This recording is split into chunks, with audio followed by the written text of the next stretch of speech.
শুরুতেই আপনাদের দেখাবো সিইও দপ্তরে শুভেন্দু অধিকারী ডেপুটেশন জমা দেওয়াকে কেন্দ্র করে ধুন্ধুমার পরিস্থিতি তৈরি হলো আজ। বিজেপির পরিষদীয় দলের নেতৃত্বে শুভেন্দু অধিকারী যখন ডেপুটেশন জমা দেওয়ার জন্য সিইও দপ্তরের ভেতরে প্রবেশ করছেন, তখন তৃণমূলপন্থী বিএলওরা গো ব্যাক স্লোগান দিতে থাকেন।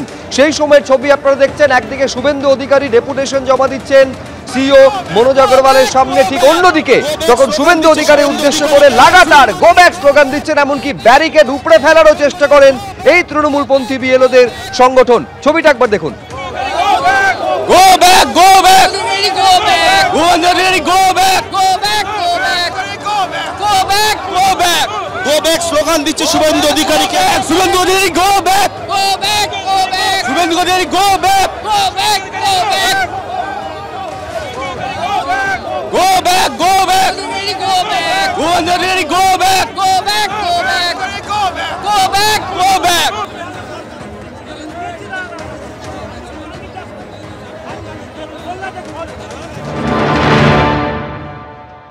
একেবারে দেখেন উত্তেজনা পরিস্থিতি তৈরি হয়েছে। যারা বিএলও রক্ষা কমিটি যারা বিএলওরা ছিলেন তৃণমূলের বিএলও সংগঠনে, তারা কিন্তু একেবারে পুলিশের বাধা ছিল, ব্যারিকেড টপকে তারা এই মুহূর্তে সিইও দপ্তরের সামনে রওনা হয়ে গেছেন।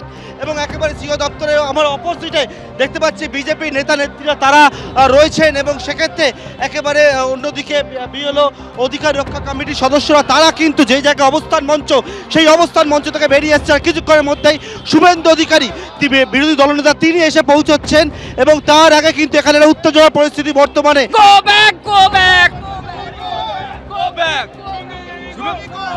নির্বাচন কমিশন দপ্তরের ভেতরে ঢুকলেন শুভেন্দু অধিকারী এবং বিজেপির বিধায়করা, এবং একই সঙ্গে বিজেপির বিধায়করা শুভেন্দু অধিকারী ভেতরে ঢোকার সময় আমাদের যেটা জানিয়েছেন যে তিনি আগের থেকেই ঠিক করা ছিল তিনি ডেপুটেশন দিতে আসবেন, কিন্তু এখানে পুলিশি যে ব্যবস্থা সেই ব্যবস্থা আরো অনেকটা কঠোর হওয়া উচিত ছিল। মমতা পুলিশ, এদের কপালে দুঃখ আছে এপ্রিল মাসের। তিনি বিধায়কদের নিয়ে ভেতরে যাচ্ছেন, কমিশনের সঙ্গে দেখা করবেন। অন্যদিকে অতনুজা ছবি দেখাচ্ছে, দেখতে পাচ্ছ যে এখানে যারা রয়েছেন, যারা কয়েকদিন ধরে ধর্ণা দিচ্ছেন, আন্দোলন করছেন, তারা কিন্তু রাস্তার আরেক দিকে মাঝখানে পুলিশের ব্যারিকেড এবং রাস্তার আরেক দিকে তারা কিন্তু বিক্ষোভ দেখাচ্ছেন। আমরা বিক্ষোভ দেখাচ্ছি এইভাবে যে একের পর এক বিএলওর মারা যাচ্ছে এবং অসুস্থ হয়ে পড়ছে, সেই মানসিকভাবে অসুস্থ হয়ে পড়ছে, অমানবিক চাপে, এবং তাদের পরিবারের উপর একটা পরিবারের পাশে আমরা দাঁড়ানোর জন্য এসেছি।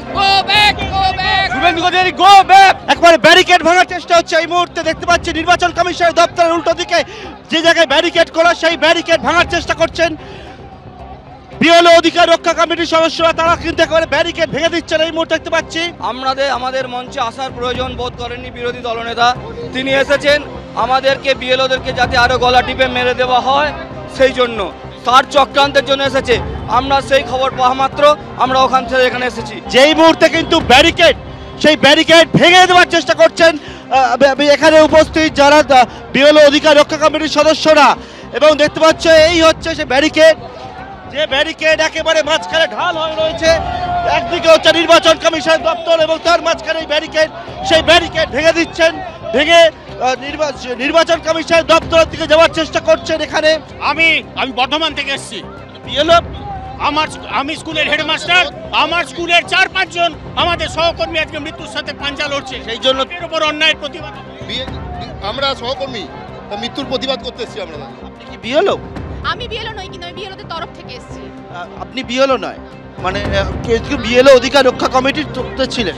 হ্যাঁ, রক্ষা কমিটির সদস্য। শুনুন, আমি একটা স্কুলের প্রধান শিক্ষিকা। আমার স্কুল থেকে 8-9টা টিচার তুলে নিয়েছে, আমাকেও তুলে নেওয়া হয়েছিল। আমি বলেছিলাম তাহলে স্কুলটা চলবে কি করে, তাহলে অ্যানুয়াল পরীক্ষা হবে কি করে।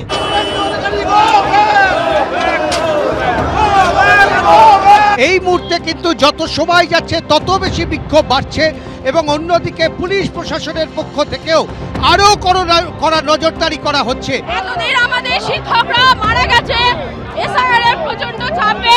আজকে নির্বাচন কমিশনের মনে হয় যে 7 দিন বাড়াবার কথা, আগে বাড়ালে কি ক্ষতি হতো। প্রচুর ভুল আছে কাজে, আমরা এত তাড়াহুড়ো করে কাজ করেছি, আমাদের কাজে প্রচুর ভুল আছে। ভুলগুলোকে রোল ব্যাক করতে হবে, তারপরে ওটা কারেকশন। অনেক ভুয়ো নামও তুলে ফেলেছে। না, ভুয়ো নাম তুলিনি। কেন ভুয়ো নাম তুলতে যাবো? আমি আমার পার্টির ভোটার, আমি আমার পার্টির সবাইকে চিনি। একজন বিএলও স্বীকার করছেন যে অনেক ভুল তথ্য তারা বাধ্য হচ্ছেন তুলতে গোটা প্রক্রিয়ার কারণে। এসআইআর আবহে রাজ্যে এসেছেন স্পেশাল রোল অবজারভার সুব্রত গুপ্ত। গতকাল ডায়মন্ড হারবারের ফলতায় গিয়ে বিডিও অফিসে তিনি বৈঠক করেন। আজকে সেই বৈঠককে নিশানা করেছেন বিরোধী দলনেতা। তিনি বলছেন সাজানো বৈঠক হয়েছে, বিজেপির কোনো প্রতিনিধিকে আমন্ত্রণ জানানো হয়নি।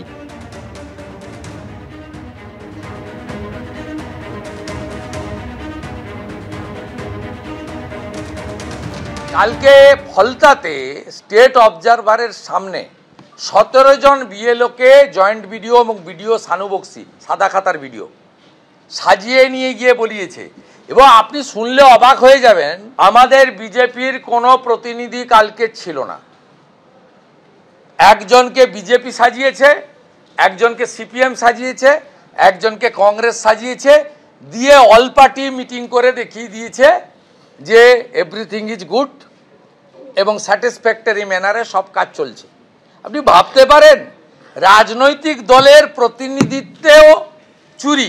26, 27, 28 যে 1,25,30 লক্ষ এন্ট্রি হয়েছে, এর মধ্যে মিনিমাম 30-40 লক্ষ যাদের হিয়ারিংয়ে ডাকা উচিত ছিল বা নাম থাকা উচিত ছিল না, অর্থাৎ আনম্যাচড ডেথ এবং শিফট লোকের ওটিপি নিয়ে বিএলওদেরকে দিয়ে জোর করে এন্ট্রি করিয়ে দিয়েছে এরা, আইপ্যাকের লোক এবং শানু বক্সির মতো কিছু ভিডিও। এদিকে স্পেশাল রোল অবজারভার রাজ্যে আসার পর বিএলও অ্যাপে বদল হয়েছে। বদল এসেছে তার কারণ ফর্ম অর্থাৎ এসআইআর ফর্ম সাবমিশনের পর সেখানে এডিট অপশন থাকবে। এই এডিট করার সুযোগ থাকবে ইআরওদের হাতে। আমি আরো বিস্তারিত জানবো, এই নিয়ে কথা বলবো। রুমা পাল আমাদের প্রতিনিধি রয়েছেন। রুমা, এই বিএলও অ্যাপ নিয়ে গুচ্ছ অভিযোগ ছিল এই বিএলওদের, ঠিক কি ধরনের পরিমার্জন করা হচ্ছে বিএলও অ্যাপে? দেখো, এখনো পর্যন্ত যেটা জানা গেছে সেটা হচ্ছে বিএলও অ্যাপে বিশেষ বদল করা হচ্ছে এবং সেই বদল আজকে বিকেল থেকেই চালু হচ্ছে এই অপশন। এবার থেকে ফর্ম সাবমিট করার পরেও এডিট অপশন থাকবে ইআরওদের হাতে, কারণ এডিট অপশন অনেক সময় পাওয়া যাচ্ছিল না, আবার অনেক সময় পাওয়া যাচ্ছিল, এরকমটা অভিযোগ করেছিলেন বিএলওরা। এবার কিন্তু এডিট অপশনটা থাকছে ইআরওদের হাতে। বিএলও যদি কোনো ভুল সাবমিট করে থাকে কোনো তথ্য, সেক্ষেত্রে ইআরও সেটা পরীক্ষা করে পুনরায় পাঠাতে পারবেন। এবং একাধিক ফর্ম এরকম ধরনের ভুল আছে, গলত রয়েছে, এরকম কিন্তু অভিযোগ করেছে বিরোধীরা। তারপরে কিন্তু এই নতুন অপশন আনতে চলেছে ইসিআই এবং সেক্ষেত্রে আজকের থেকে কিন্তু এই অপশন শুরু হবে এমনটাই জানা যাচ্ছে। ধন্যবাদ রুমা। আর এই অবস্থায় আক্রমণ শানিয়েছেন ফিরহাদ হাকিম। তিনি বলছেন যে কিছু কিছু ওয়ার রুমে ভোট কাটানোর জন্য ভুল ম্যাপিং হচ্ছে। এই ভুল ম্যাপিং এর জন্য 2002-এ নাম নেই। অভিযোগ করছেন ফিরহাদ হাকিম এই বলে যে ভুল ম্যাপিং এর জন্য ব্লকের পর ব্লক উধাও হয়ে গেছে। জাতীয় নির্বাচন কমিশন এখন জাদু করেছে, বাড়ি সমেত ভ্যানিশ করে দিচ্ছে।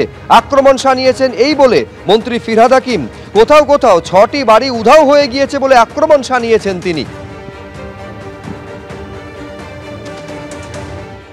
কিছু কিছু ওয়ার রুমে আমরা দেখছি যে রং ম্যাপিং হচ্ছে, ভোটকে কাটানোর জন্য রং ম্যাপিং। একটা নাম্বার ফেলে দিচ্ছে, যে লোকটা এখানে থাকে তার বহরমপুরে হচ্ছে। রং ম্যাপিং মানে যখন সেটা এন্ট্রি করছে তখন রং ম্যাপিং করে দেওয়া হচ্ছে। এক, দ্বিতীয়ত হচ্ছে জেনুইন ভোটার রং ম্যাপিংয়ের জন্য 2002-এ থাকছে না, তাকে আবার প্রমাণ করতে হবে। জেনুইন হচ্ছে জেনুইন ভোটার, এখানে পুরো ফ্যামিলি থাকে, পুরো ব্লককে ব্লক উধাও হয়ে গেছে। তাই ইলেকশন কমিশন এখন ম্যাজিশিয়ান হয়ে গেছে, ভ্যানিশ করে দিচ্ছে, বাড়ি সমেত ভ্যানিশ করে দিচ্ছে। চলো না বিভিন্ন জায়গায় ধরুন 6টা বাড়ি পরপর ভ্যানিশ হয়ে গেছে। এবিপি আনন্দ এগিয়ে থাকে, এগিয়ে রাখে।